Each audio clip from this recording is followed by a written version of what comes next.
प्रश्न ये है कि कल हम लोगों ने करेंसी के बारे में चर्चा करी थी, तो वहां पे आपको ये चीजें पता चली कि करेंसी को छापने का अधिकार आरबीआई का है, छपवाने का काम भारत सरकार करती है, क्योंकि गारंटर इसकी गवर्नमेंट ऑफ इंडिया है। तो जब सब कुछ सरकार के हाथ में है, अल्टीमेटली सब सरकार के हाथ में है, तो जब सब कुछ सरकार के हाथ में है तो सरकार आरबीआई के सारे प्रिंटिंग प्रेस को ये नोटिफिकेशन क्यों नहीं जारी करती कि चालू कर दो नोट छापना? कब तक? जब तक इस देश की गरीबी न दूर हो जाए। और दिन रात मल्टीप्लाई ऑर्डर में नोट छापे जाते रहें, और एक रोज जब आप सुबह सो के उठे तो आपके घर के बाहर एक बैग पड़ा हो, उस बैग को जैसे ही आप खोलें तो उसमें से निकले 15 लाख रुपए, जो कभी हमारे देश में चुनावी मुद्दा हुआ करता था कि 15 लाख रुपए प्रत्येक भारतीय को मिल सकते हैं। तो ये सवाल है मेरा। अब इस सवाल में दो सवाल ये हैं कि यदि सरकार नोट छपवाने का अधिकार रखती है तो उसने ऐसा कदम कभी क्यों नहीं उठाया? क्यों सरकार ने इतने बड़ी संख्या में नोट नहीं छपवाए? दूसरा सवाल कि यदि सरकार नहीं छपवा सकती है नोट, उसके अधिकार क्षेत्र में नहीं आता है, या नोट छपवाने से कोई समस्या आ सकती है, तो वो समस्या भी क्या है, क्यों है, ये एक्सप्लेनेशन है। तो इनके जवाबों को जब हम तलाशते हैं, तलाशने की कोशिश करते हैं, तो कुछ चीजें हमें समझनी होती हैं। जैसे सबसे पहली चीज हमें समझनी होती है GDP. What is GDP? GDP का फुल फॉर्म होता है ग्रॉस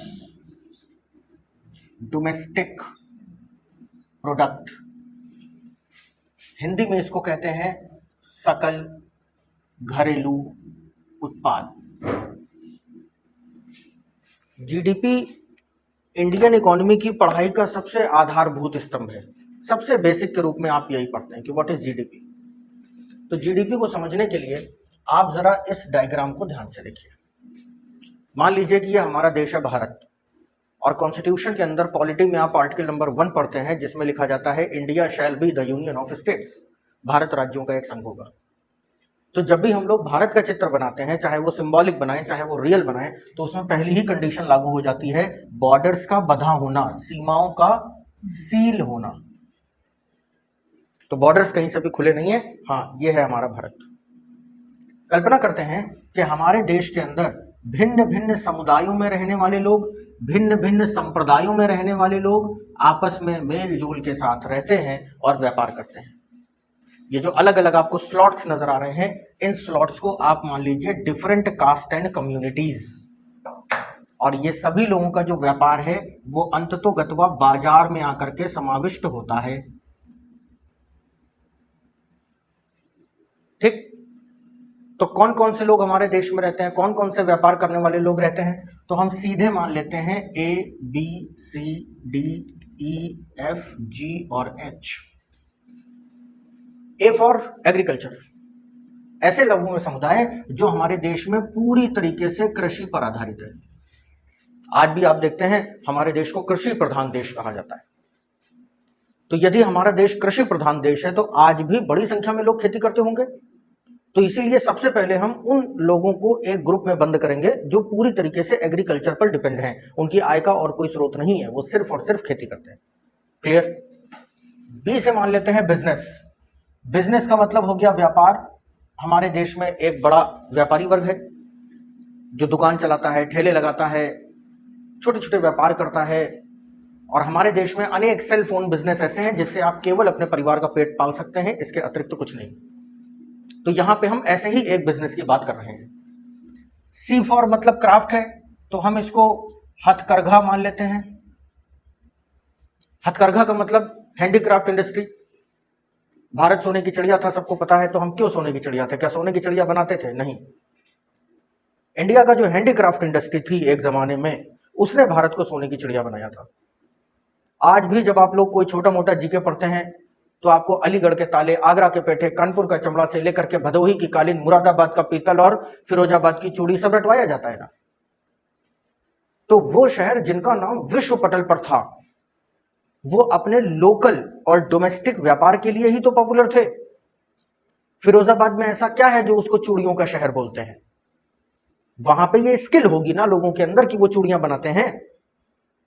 आप दिल्ली यात्रा के दौरान जब फिरोजाबाद से गुजरते हैं ना, तो हाईवे के ऊपर आपको जाम लगा मिलता है, और उस जाम में आप देखेंगे ठेले वाले होते हैं, और ठेले में उनके इतने ऊंचे ऊंचे कांच का सामान लदा होता है। तो वहां के लोग स्किल्ड हैं। अलीगढ़ में ताले, कहते हैं अलीगढ़ का ताला लगा दो, चोर भी नहीं ताला खोल पाएगा। अब ताले से भी एडवांस अलीगढ़ में तिजोरियां बनती हैं। भदोही की कालीन, आप एक से एक बेशकीमती कालीन भदोही से ला सकते हैं। बनारस का पान, कानपुर का चमड़ा, आगरा का पेठा, मथुरा के पेड़े, ये सब सुनते आ रहे हैं आप। तो ये किस कैटेगरी में आता है? हथकरघा, ये सब हथकरघा में आता है। मुरादाबाद का पीतल के बर्तन लेने हो वहां जाइए।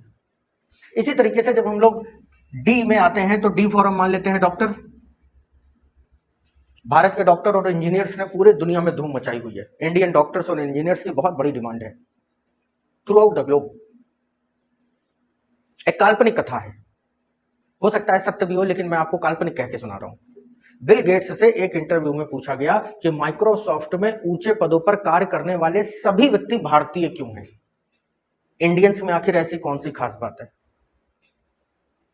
तो उन्होंने जवाब दिया, क्योंकि भारतीय आलसी हैं इसलिए। इंटरव्यू लेने वाले पत्रकार ने हैरानी के साथ पूछा कि यदि भारतीय आलसी हैं तो इतने ऊंचे पदों पर क्यों? तो बिल गेट्स का जवाब था कि जो लोग आलसी होते हैं, कामचोर होते हैं, वो काम करने का कोई ना कोई शॉर्टकट ढूंढ ही लेते हैं ताकि काम ना करना पड़े। तो उन शॉर्टकट्स ने हमारी कंपनी को बहुत ऊपर तक ले जाया है।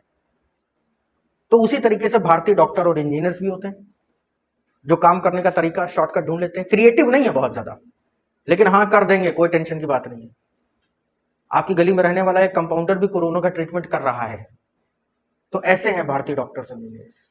तो एक बहुत बड़े स्केल पे ये लोग सर्विसेज दे रहे हैं। तो यहां पर ई फॉर इसीलिए हम इंजीनियर मान लेते हैं, एफ फॉर फिशरी मान लेते हैं, मत्स्य पालन। बहुत बड़ी संख्या में मछलियों का उत्पादन करता है भारत। झींगा मछली को उत्पादन में तो पूरी क्रांति आई थी, जिसको आप लोग पढ़ते हैं।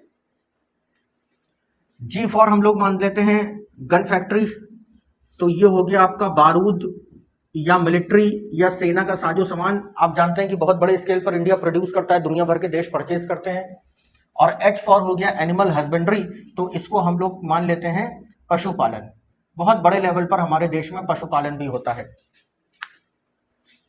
कैटलिंग अलग चीज होती है, एनिमल हस्बेंड्री अलग चीज होती है, इसको भी ध्यान रखिएगा। मवेशी, कैटल्स का मतलब मवेशी। तो मवेशियों के मामले में राजस्थान भारत में पहले नंबर पर आता है। और पूरा थ्रू आउट द ग्लोब अगर मिल्क प्रोडक्शन की बात करें तो भारत पहले नंबर पर आता है। तो ये आपने देख लिया कि भारत में इतने प्रकार के और भी प्रकार के लोग हो सकते हैं। हमारे डायग्राम में अभी इतने प्रकार के लोग हैं। सबको बात समझ में आ गई? इन्होंने जो कुछ भी प्रोड्यूस किया उससे अपना खर्चा चलाया, सेविंग्स करी, लेकिन अल्टीमेटली जो भी खर्च किया वो सारा पैसा तो अंततोगत्वा बाजार में ही आता है ना। आप चाहे 1 लाख रुपया महीना कमाए, अंत में 2 ही जगह जाता है, या तो बाजार जाता है और या आपकी तिजोरियों में किसी न किसी चीज के रूप में, सोने के रूप में, चांदी के रूप में जाता है। तो इन्होंने भी व्यापार के माध्यम से जो पैसा कमाया अल्टीमेटली बाजार में आया, इनका भी पैसा अल्टीमेटली बाजार में आया, और इसी प्रकार से सबका पैसा बाजार में आया। अब आप यहां पे देख रहे हैं कि इन लोगों ने जो भी चीज बनाई, पैदा करी, आविष्कार किया, इसमें 2 ही कैटेगरी थी। या तो इन लोगों ने गुड्स बनाए थे, या तो इन लोगों ने सर्विसेज बनाई थी। या तो इन्होंने कोई उत्पाद बनाया था, और या इन लोगों ने सेवाएं बनाई थी। फॉर एग्जाम्पल, हथकरघा उद्योग में जुड़ा हुआ व्यक्ति कोई ना कोई प्रोडक्ट बना रहा है, किसी ना किसी प्रोडक्ट का प्रोडक्शन कर रहा है। लेकिन डॉक्टर और इंजीनियर क्या कर रहे हैं?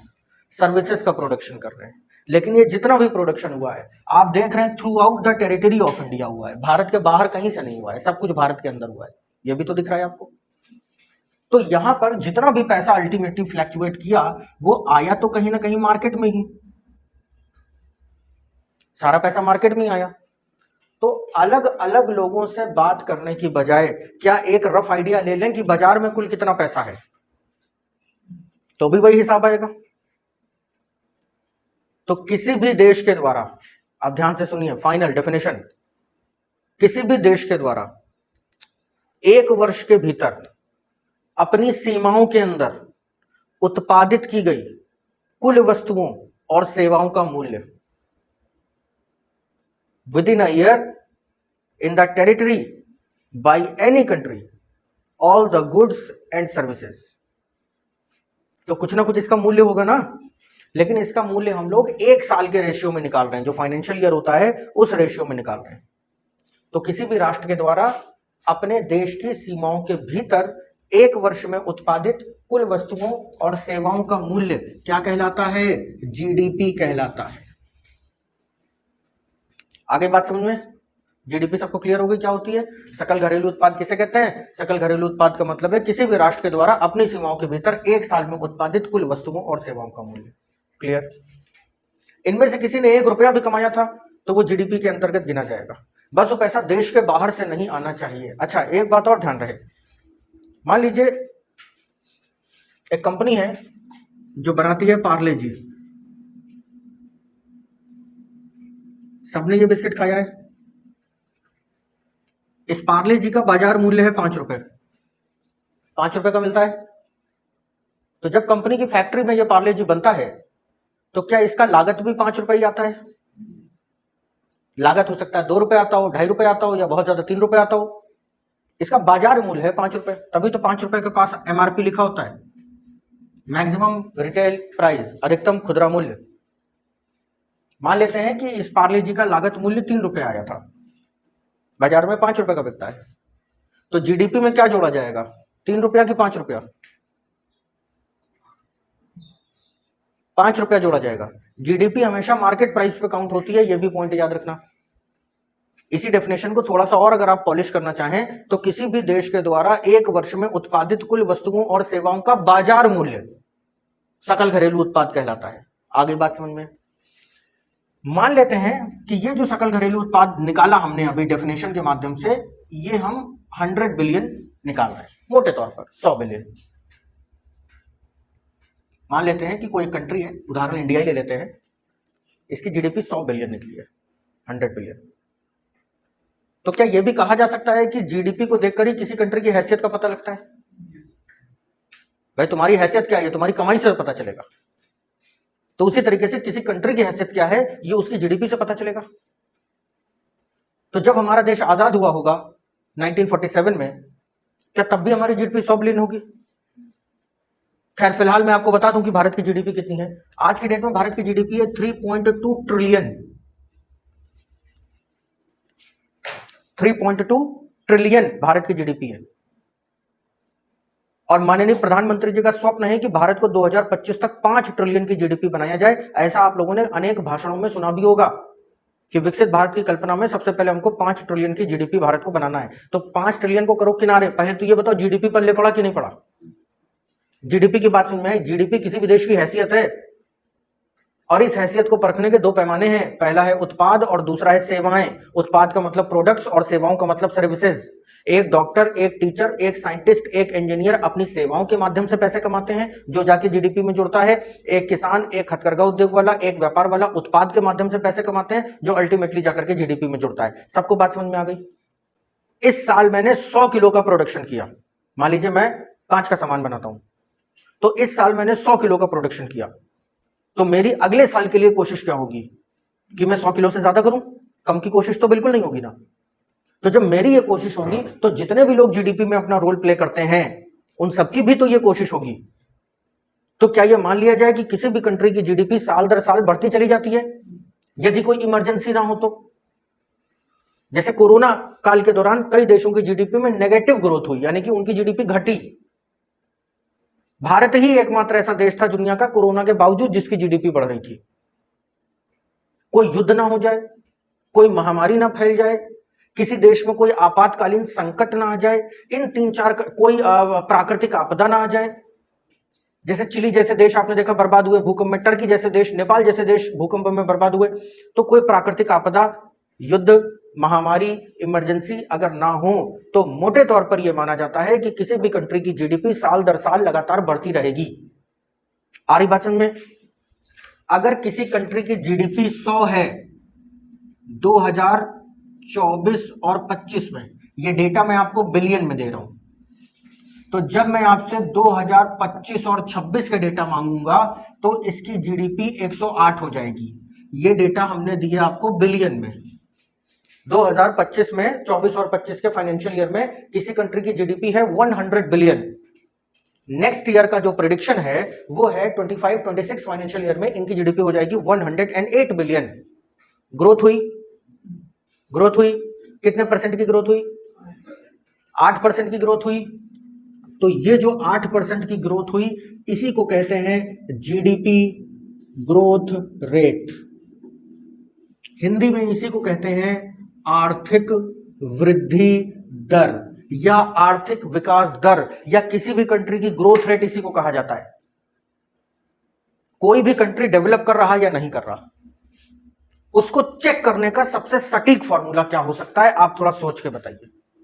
कोई भी कंट्री डेवलप कर रहा है या नहीं कर रहा, इसको चेक करने का सबसे सटीक फॉर्मूला यही हो सकता है कि भाई साल दर साल तुम्हारी जीडीपी में कुछ गुणात्मक वृद्धि हो रही कि नहीं हो रही है। तुम पिछले साल भी ऐसे टके के भाव थे, आज भी टके के भाव हो, और किसी किसी को देखा होगा 10 साल बाद भी वही फटे कपड़ों में मिल रहा है, कोई ग्रोथ नहीं। लेकिन किसी किसी को आप देखते होंगे कि पिछले साल मिला, इस साल मिला, तो पहचाने में ही नहीं आ रहा है, ग्रोथ हो रही है। तो साल दर साल कोई भी कंट्री जब ग्रोथ करता है तो उसको हम जीडीपी ग्रोथ रेट या आर्थिक विकास या वृद्धि दर या नॉर्मल ग्रोथ रेट भी कहते हैं। तो भारत विकास कर रहा नहीं कर रहा? इंडिया की ग्रोथ रेट क्या है? मोटे तौर पर 7.4।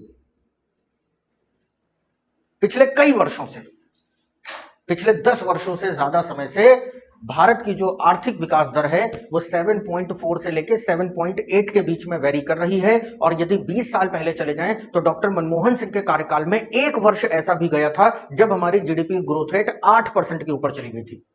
साथ ही मैं आपको यह भी बता देना चाहता हूं कि India is the fastest growing economy in the world. Bharat की जीडीपी ग्रोथ रेट विश्व में सबसे ज्यादा है।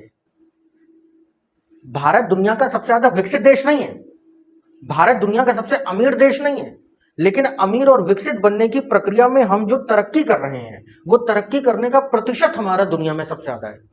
चाइना भी हमसे पीछे है, बांग्लादेश भी कभी हमको टक्कर दे रहा था, लेकिन बांग्लादेश में क्राइसिस जब से हो गई तो बांग्लादेश भी बहुत पीछे हो गया है। और ध्यान रहे कि जब भी हम जीडीपी ग्रोथ रेट की बात करते हैं तो don't compare India with the US और चाइना और ब्रिटेन और फ्रांस और जर्मनी। वाई? 5 बच्चे हैं जो विकसित होने की रेस में दौड़ लगा रहे हैं, 5 बच्चे हैं जो विकसित होने की दौड़ में रेस लगा रहे हैं। उनमें से 3 बच्चे ऐसे हैं जो रेस को बहुत जल्दी पूरा कर लिए और विकसित हो चुके हैं। 2 जो हैं जब उन्होंने देखा कि 3 रेस पूरी कर चुके हैं तो उन्होंने और तेजी से दौड़ना शुरू कर दिया, और देखने वाले को क्या लग रहा है कि ये 2 तो बहुत तेज दौड़ रहे हैं, वो 2 तो बैठे हुए हैं। एक्चुअली वो बैठे नहीं हुए हैं, वो रेस पूरी कर चुके हैं। And this is the simple story of US and Britain. America और ब्रिटेन जैसे देश अपने आर्थिक विकास के लक्ष्यों को आज से 300 साल पहले पूरा कर चुके हैं। जब भारत में गली गली घूम के गांधी जी ये कह रहे थे कि चरखा चलाओ 1919, उसके 100 साल पहले 1819 में ब्रिटेन विकसित हो चुका था। और जब इकोनॉमिक ड्रेन भारत से चल रहा था, आर्थिक प्रवाह जब भारत से ब्रिटेन की तरफ हो रहा था, उस समय ब्रिटेन की विकास दर 24% हुआ करती थी, आज से 300 साल पहले। और आज का डेटा मैं आपको दे रहा हूं कि India is the fastest growing economy, meanwhile the economic growth rate is just 7.4%, which is fastest in the world. But Britain had 24% growth rate before 300 years ago. आ रही बात समझ में? अब अगर ब्रिटेन का कंपैरिजन आज आप भारत से करेंगे तो आज ब्रिटेन की जीडीपी ग्रोथ रेट 1.7 से 1.8 के बीच में है। तो आप कहेंगे फिर वो तो बड़ा धीमा विकास कर रहे हैं। अरे काहे का विकास करते भैया? किस चीज का विकास करते हैं? आदमी को फाड़ दें बीच से, क्या करें विकास में? सब कुछ तो हो चुका, उनके सब कुछ हो चुका। अमेरिका किस चीज का विकास कर दे? अब एक ही विकास करने को बचा है कि दूसरे ग्रह पे जाके कब्जा कर लो, वो भी प्रोसेस जारी है। स्पेस एक्स, टेस्ला, वो भी प्रोसेस जारी है। तो वो अपने को पूरी तरीके से ग्रो कर चुके हैं। तो इकोनॉमी पढ़ने का फंडामेंटल प्रिंसिपल क्या है कि कंपेयर विद योर बिलोंगिंग्स। अपने बीच के लोगों से हमेशा कंपेयर करना चाहिए। और ये इकोनॉमी पढ़ने का रूल नहीं है, ये आपकी जिंदगी का भी रूल है। वो फलाने वो आईएएस हैं तो हमने पिक्चर देख ली तो हमको भी वैसे ही शादी करनी है। पहले आईएएस तो बनो। वो क्वीन पिक्चर देख के लड़कियां पागल हुई, हमको अकेले हनीमून जाना है, पहले क्वीन तो बनो। तो तो आप कंपैरिजन जब इवन ऑड के बीच में करेंगे तो हमेशा फंसेंगे। इसलिए कंपटीशन कंपैरिजन हमेशा आपसदारी में अपने बीच में होना चाहिए।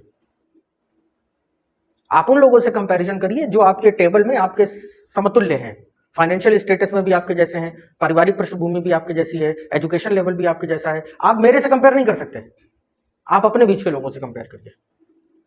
और यही काम हमको इकोनॉमी में करना है, हमको किसी से कंपेयर नहीं करना है। हम कंपैरिजन करेंगे तो अपने डेटा के अकॉर्डिंग ही करेंगे। आ रही बात समझ में? जीडीपी क्या है अच्छे से क्लियर? जीडीपी ग्रोथ रेट क्या होती है अच्छे से क्लियर? किसी भी देश के विकास को कैसे परखा जाता है अच्छे से बात समझ में आ गई? इंडिया की जीडीपी ग्रोथ रेट कितनी चल रही है? 7.4 चल रही है। ये फ्लैक्चुएट होती है हर 2 महीने में जब डेटा आते हैं तो, मॉनिटरिंग पॉलिसी के। इंडिया की इकोनॉमी इस समय कितनी है? 3.2 ट्रिलियन है। ये भी फ्लैक्चुएट होगी, कल फिर बढ़ेगी, परसों फिर बढ़ेगी। तो economy is the data game. यहां पे आपका डेटा जितना अच्छा है आप उतना अच्छा काम करेंगे। फिलहाल इसको नोट करिए, कोई शक या सवाल है तो पूछिए।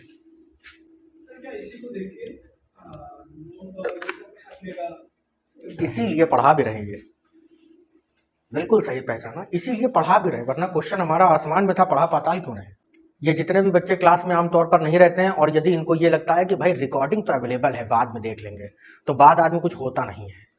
क्योंकि बाद में कुछ होता तो जिंदगी भर जितने नोट्स आपने घर में बनाए हैं वो आपको याद होते हैं। नोट्स बनाने के बाद पहली गलतफहमी यही तो होती है कि अब तो अपना ही है, पढ़ लेंगे। जीवन बीत गया, विदा ससुराल पहुंच गई, नोट्स मायके में रह गए, कोई नहीं पढ़ता।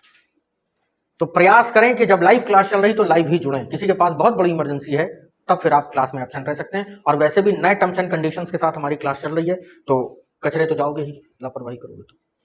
आगे बढ़ जाए, ठीक है।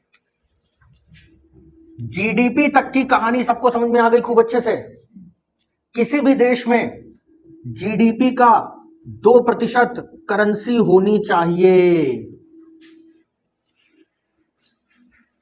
किसी भी देश में जितनी जीडीपी है उस कंट्री की, उसका 2% करेंसी होनी चाहिए। अगर 2% करेंसी होगी टोटल जीडीपी का तो वो इकोनॉमी अच्छी तरीके से चलेगी। वहां पर ना ही बहुत ज्यादा इन्फ्लेशन आएगी और ना ही बहुत ज्यादा डिफ्लेशन आएगी। आप कहेंगे क्यों? ये बात तो हमारे नहीं समझ में आती। तो इसको दूसरी तरीके से भी समझिए। यदि आपकी जेब में, नहीं ऐसे ना समझिए, तीसरी तरीके से समझिए। तीसरी तरीके से ऐसे समझिए कि कुछ लोगों का ऐसा मानना है, आपने लोगों के व्हाट्सएप स्टेटस पे भी देखा होगा कि मनी इज एवरीथिंग, पैसा ही सब कुछ है। और कुछ लोगों के व्हाट्सएप स्टेटस और सोशल मीडिया पे आपने देखा होगा कि money is not everything but money matters, it is almost everything. और जो लोग थोड़ा सा विवेकी नहीं है, बुद्धि की जिनके पास कमी है, जो लोग भौतिकतावादी संसार में जीते हैं, उनके लिए तो पैसा ही सब कुछ है। मतलब मोटे तौर पे आदमी आपसे ये कहेगा कि यार पैसे से क्या नहीं खरीदा जा सकता, तुम बोलो तुम्हें क्या चाहिए, मैं पैसा लिए खड़ा हूं, सब कुछ मिलेगा। बात तो सही है। तो मेरे घर में बचपन में गीता सार इतनी बड़ी टंगी हुई थी, पिताजी मेरे लेके आए थे, पता नहीं कहां से इतनी बड़ी टंगी थी। उसमें कुछ ऐसी मूलभूत बातें लिखी थी जो आज तक मान के चलिए संस्कार में आ गई। पैसा आपको शानदार बिस्तर दे सकता है, दे सकता है, नींद नहीं। पैसा आपको शानदार भोजन दे सकता है, भूख नहीं। पैसा आपको सब कुछ दे सकता है लेकिन खुशियां नहीं दे सकता कभी। और अगर पैसे से खुशियों को खरीदा जा सकता तो अमीर आदमी कभी दुखी नहीं होता, अरबपति खरबपति के जीवन में कोई दुख ना होता। तो यही सेम रूल जीडीपी पे भी लागू होता है। अगर आपकी जेब में ठूस ठूस के पैसे भर दिए जाएं तो क्या उस पैसे की वैल्यू आपके लिए रह जाएगी? नहीं रह जाएगी। तो कम से कम पैसे की वैल्यू बनी रहे, मुद्रा की कीमत बनी रहे, इसके लिए ये रेशियो है, ये सर्वमान्य रेशियो है कि जीडीपी का 2% करेंसी फ्लक्चुएशन किसी कंट्री के अंदर है तो वहां की इकोनॉमी खूब अच्छी तरीके से चलेगी। आगे बात समझ में? अब ये डेटा देख लीजिए और ये डेटा देख के अनुमान लगाइए कि भारत में जीडीपी का कितना प्रतिशत करेंसी होती होगी या है। क्योंकि अपने देश को आप खूब अच्छी तरीके से जानते हैं, यहां पे कामचोर लोग रहते हैं, यहां पे भ्रष्ट लोग रहते हैं, यहां पे ऐसे लोग रहते हैं जिनका नैतिक रूप से पतन हो चुका है, जिनके अंदर कोई मॉरल वैल्यूज नहीं रह गई हैं। नेताओं को अच्छी तरीके से आप जानते हैं, उनके चरित्र को जानते हैं, अभिनेताओं को अच्छी तरीके से जानते हैं, उनके चरित्र को जानते हैं। तो आपको क्या लगता है कि हमारे देश में जीडीपी के 2% करेंसी रेशियो को मेंटेन किया गया होगा?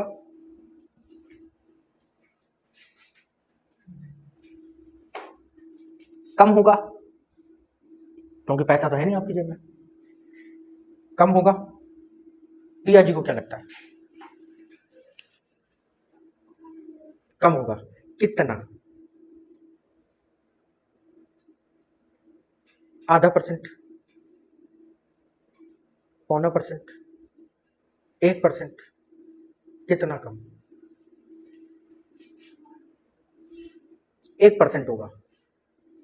और किसी को लगता है जीडीपी से कम होगा? 2% से कम होगा? ज्यादा कितने लोगों को लगता है कि जीडीपी से ज्यादा होना चाहिए हमारे देश में पैसा?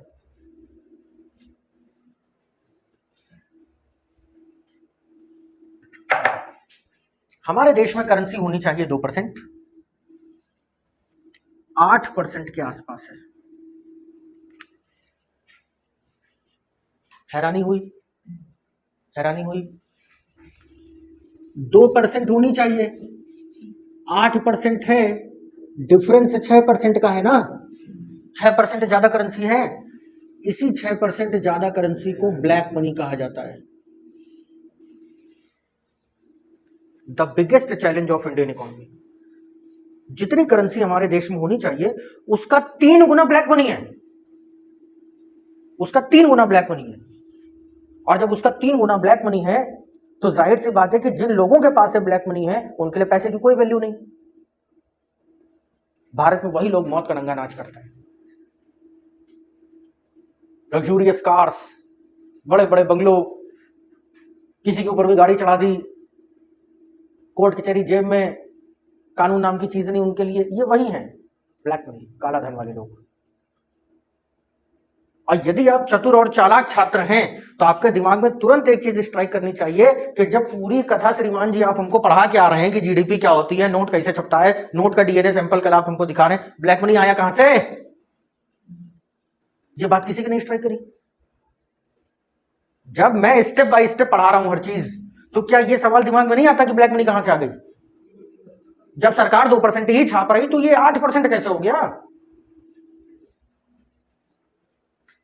नहीं पल्ले पड़ा। बाउंसर, हाँ खुशी, कुछ स्ट्राइक किया दिमाग में? इतनी पूरी कहानी में समझ में तो सब आया, लेकिन समझ में आने के बाद एक स्ट्राइक क्या कर रहा दिमाग में इस समय? कुछ ऐसा लग रहा कि नहीं यार अब हमारा जीवन कुछ कुछ सफल हो रहा क्योंकि हमको ज्ञान मिल रहा है। क्या स्ट्राइक किया इस पूरी कहानी में? हाँ विशाल, 6% एक्स्ट्रा कैसे आया? ब्लैक मनी कैसे आया? 2%। जब पूरा नियम धर्म समझ लिया हम लोगों ने, नोट कैसे छपता है, कहाँ छपता है, गांधी जी क्यों आते हैं नोट पे, लाल किला क्यों छपता है नोट पे, जब हम लोगों ने एक एक क्या बोलते हैं गांव देहात में उसकी क्या अतड़ी पचौनी सब समझ लिया, तो फिर ये ब्लैक मनी कहां से आया? यही तो यक्ष प्रश्न है। यही पूछा था नचिकेता ने यमराज से कि ये ब्लैक मनी कहां से आया। किसी भी बच्चे के पास इसका एक्सप्लेनेशन है? तार्किक, तार्किक है? बताओ शिवानी।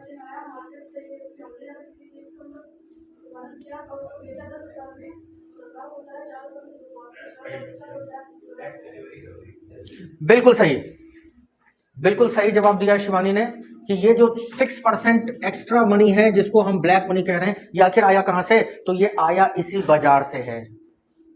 चलिए वापस लौटते हैं बाजार में और देखते हैं कि क्या हो रहा है।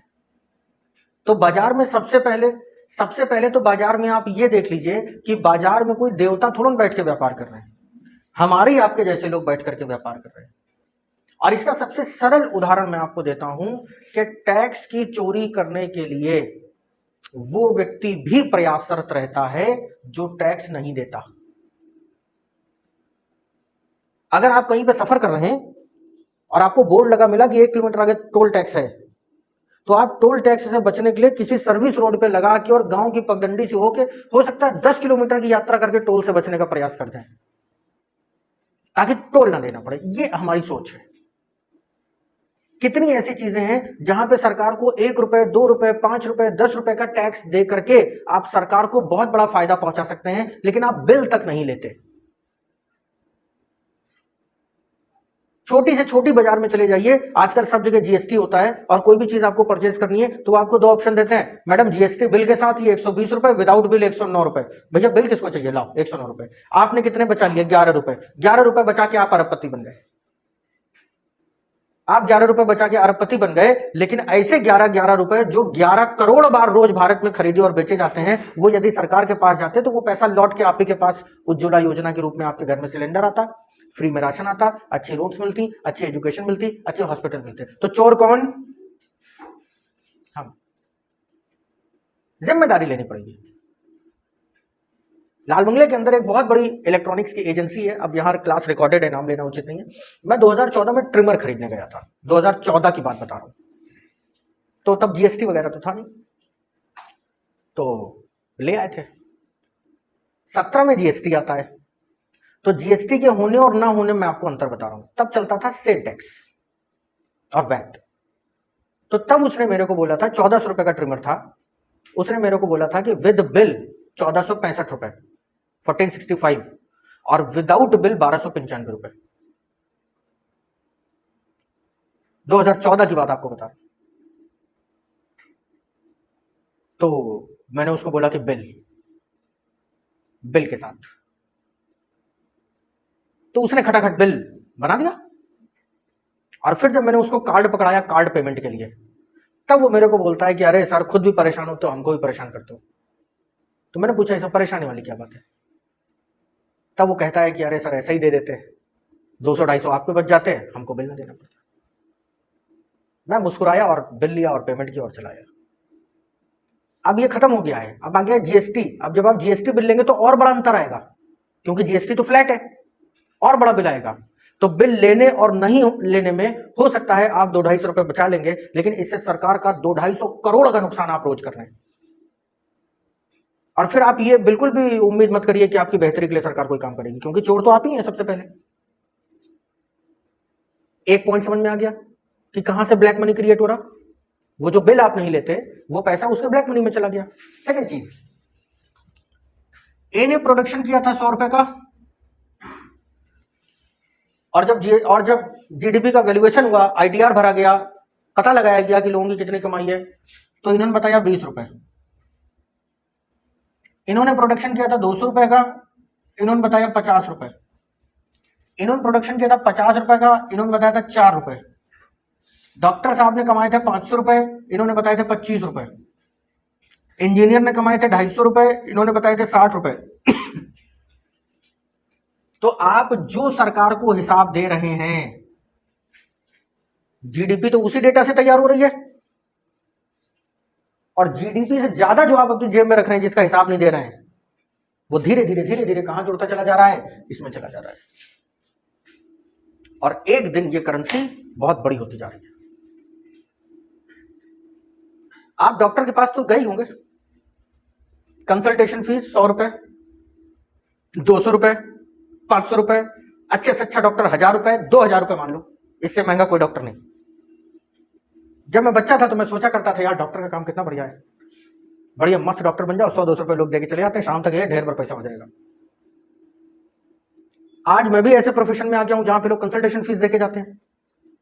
तो मैं सोचता हूं यार डॉक्टर तो बड़ा गरीब चीज है, 200 रुपए एक आदमी देके जा रहा है, चट रहा अलग, रो रहा अलग, मेरे को तो बड़ी प्रॉब्लम होती है। धीरे धीरे समझ में आया कि ये कमाई डॉक्टर की है ही नहीं। डॉक्टर की असली कमाई तो वो है जो दवा लिख रहा है। 100 रुपए की दवा जो बाजार में बिक रही है, उसका 50 रुपए सीधे सीधे डॉक्टर को मिल रहा है, 10 से 20 रुपए मेडिकल स्टोर वाले को मिल रहा है, 10 से 20 रुपए कंपनी कमा रही है, और दवा की मैन्युफैक्चरिंग कॉस्ट है 2 से 3 रुपए। डॉक्टर जो टेस्ट लिख रहा है आपको महंगे महंगे, डॉक्टर की कमाई वहां से हो रही है। डॉक्टर ने अगर आपको 1 रुपए की किसी टिकिया से लेकर के 1 लाख रुपए तक का भी कोई टेस्ट अगर सजेस्ट किया है, तो डॉक्टर की मेन कमाई वो है। फीस तो वो दुनिया को दिखा रहा है कि मैं इतनी लेता हूं। बड़ी बड़ी कंपनीज डॉक्टर को स्पॉन्सर करती हैं, उसकी छुट्टियों को स्पॉन्सर करती हैं कि आप मलेशिया जाएंगे, कि आप सिंगापुर जाएंगे, गाड़ियां स्पॉन्सर करती हैं, बंगलो स्पॉन्सर करती हैं। और हॉस्पिटल्स में और अंधी लूट जो देख रहे होंगे आप, कि कोई व्यक्ति मर भी गया हो और उसके घर वालों को कोई ऑब्जेक्शन नहीं हो, तब तक उसका इलाज किया जाएगा, जब तक उसकी बॉडी से दुर्गंध ना आने लगे। ये सब ब्लैक मनी कहां जा रहा है? ये एक प्रोफेशन की बात है, दुनिया का हर प्रोफेशन ऐसा ही है। तो धीरे धीरे करके ये ब्लैक मनी इस लेवल पे हो गया कि हमारे देश में जितनी भी करेंसी है उस करेंसी से 3 गुना ज्यादा ब्लैक मनी हो गया। और एक समय ऐसा भी आया जब हमारे देश की सबसे बड़ी समस्या इस देश का ब्लैक मनी बन गया था। अगर आप वर्ष 2011 और 12 याद करेंगे तो ये वो दौर है जब हमारे देश में भ्रष्टाचार चरम पे था। सरकारी नौकरी की तैयारी करने के लिए लोग बहुत ज्यादा प्रेरित नहीं होते थे क्योंकि उनकी जेब में पैसा नहीं होते थे। और चूंकि मैं भी उसी जमाने में अपने छात्र जीवन में था तो मुझे अच्छी तरीके से याद है कि हमारी कोचिंगों में वही बच्चे तैयारी करने आते थे जो 5-10 लाख रुपए की सर्दी गर्मी रखते थे, क्योंकि उनको पता था कि हम सब एग्जाम निकाल लेंगे फिर भी हमें ये देना ही देना है। पुलिस की भर्ती और सेना की भर्तियों का सीधा सीधा रेट हुआ करता था कि इतने लाख हैं तो पुलिस में भर्ती हो जाओ, इतने लाख हैं तो सेना में भर्ती हो जाओ। अब मेरा आधा मोहल्ला तो सेना में ऐसे ही भर्ती हुआ है। लेखपाल के लेवल पर रिश्वत का बहुत बड़ा बोलबाला था। आप पटवारी चपरासी से लेकर और आईएएस तक को बिना रिश्वत दिए इस देश में कोई काम नहीं करा सकते थे। और सीधी सी कहावत थी कि सरकारी कर्मचारी काम ना करने की तनख्वाह लेता है, काम करने की रिश्वत लेता है। तो ये वो दौर था जब हमारे देश में भ्रष्टाचार चरम पे हुआ। लोग सड़कों पे निकल आए भ्रष्टाचार को लेकर के, लोगों का जीना मुश्किल हो गया था। सिलेंडर रसोई गैस की जो एजेंसियां हैं, सिलेंडर की एजेंसियां, आपको याद हो तो बाहर लंबी लंबी लाइनें लगा करती थी। लोग प्रॉपर एक दिन की छुट्टी लेके जाते थे तब उनको जाके सिलेंडर मिलता था, वो भी आधा। तो एक वो दौर हमारे देश ने देखा है ना। अब इस फ्लैशबैक की कहानी को खत्म करके आज की डेट में आप आ जाइए और बताइए कि आपकी जिंदगी में क्या कोई चेंज नहीं आता है। ध्यान रहे, मैं सरकार की प्रशंसा नहीं कर रहा हूं, मैं आपको इंडियन इकोनॉमी पढ़ा रहा हूं, मैं की चेंजेस की बात कर रहा हूं। क्या चेंज आप फील करते हैं? आपने एक मिस्ड कॉल मारी, सिलेंडर आपके घर पे, फोन भी नहीं करना, मिस्ड कॉल मारनी है। बिजली के बिल के लिए लंबी लंबी लाइनें नहीं, गैस की पर्ची कटवाने के लिए लंबी लंबी लाइनें नहीं, फोन में गए खटाक से गूगल पे किया और सब पेमेंट्स हो गए। भूख लगी है, जोमेटो खाना आ गया। सुबह सो के उठे, मम्मी ने कहा टूथपेस्ट खत्म है, ब्लिंकिट टूथपेस्ट आ गया। गाड़ी नहीं है, किसी की मांगने की जरूरत ही नहीं, रैपिडो बाइक आ गई, ओला कार आ गई। चाहिए क्या? आज से 10 साल पहले चले जाइए और आज आ जाइए, आप जरा नोटिस करिए कि आपके जीवन में क्या चेंजेस आते हैं। आय प्रमाण पत्र, जाति प्रमाण पत्र, फलाना प्रमाण पत्र, ढिमका प्रमाण पत्र, कोई डिग्री चाहिए, कुछ सब ऑनलाइन। घर से मोबाइल से ही आपने अप्लाई किया, सब जनरेट हो गई, आपने प्रिंट निकलवा लिया। जिंदगी आसान हुई। कुछ सवाल है मेरे, जिंदगी आसान हुई। जिंदगी आसान होने के साथ आपको सुविधाएं मिली, कम पैसे में सुविधाएं मिली। चीजें आपके घर तक आई, बैंक आपके फोन में आया। अगर आपके पास आज फोन, सेल फोन डिवाइस है तो आपको और किसी चीज की जरूरत ही नहीं, आप तो कैश कैरी करने की भी जरूरत नहीं है। ये सब की चेंजेस कहां से आते हैं? इन सारी की चेंजेस की जो कहानी शुरू होती है वो कहानी शुरू होती है 8 नवंबर 2016 से, जब हमारे देश में 1000 और 500 रुपए के नोट जो उस जमाने में चलन में थे सब बंद कर दिए गए। और उन नोट्स को बंद करने के बाद में एक्चुअल में ये 6% ब्लैक मनी बंद कर दिया गया था, ना कि आपकी जेब में रखे हुए 1000 और 500 रुपए के नोट। सरकार ने 1000 और 500 के नोट बंद किए, आपको लगा आपके नोट बंद हो गए, लेकिन एक्चुअल में किसके नोट बंद हुए थे? ब्लैक मनी वाले नोट बंद हुए थे, जिनका हिसाब सरकार को नहीं दिया गया था। वो हिंदुस्तान के इतिहास की एक ही रात थी मेरे जहन में, जब गरीब आराम से फैल के सोया था और अमीरों को रात भर नींद नहीं आई थी। कहीं नोटों की होली चली थी, कहीं नोटों की गड्डियां नदी में प्रवाहित करी गई थी, कहीं नोटों को कब्रों में दफनाया गया था। ये सब खूब आप लोगों ने देखा होगा। ये पहला की चेंज था इस देश में। बहुत लोगों का ऐसा मानना है कि नोटबंदी फेल हुई, बहुत लोगों का मानना है कि नोटबंदी फेल हुई, लेकिन ये केवल उन्हीं लोगों का मानना है जिनको भारतीय अर्थशास्त्र का मूलभूत ज्ञान नहीं है। यहां पे मैं अपनी कहानी रोकूंगा, कहानी का दूसरा हिस्सा दूसरी क्लास में, क्योंकि फिर क्लास लंबी हो जाएगी। ठीक है, आज की चर्चा को यहीं विराम देंगे।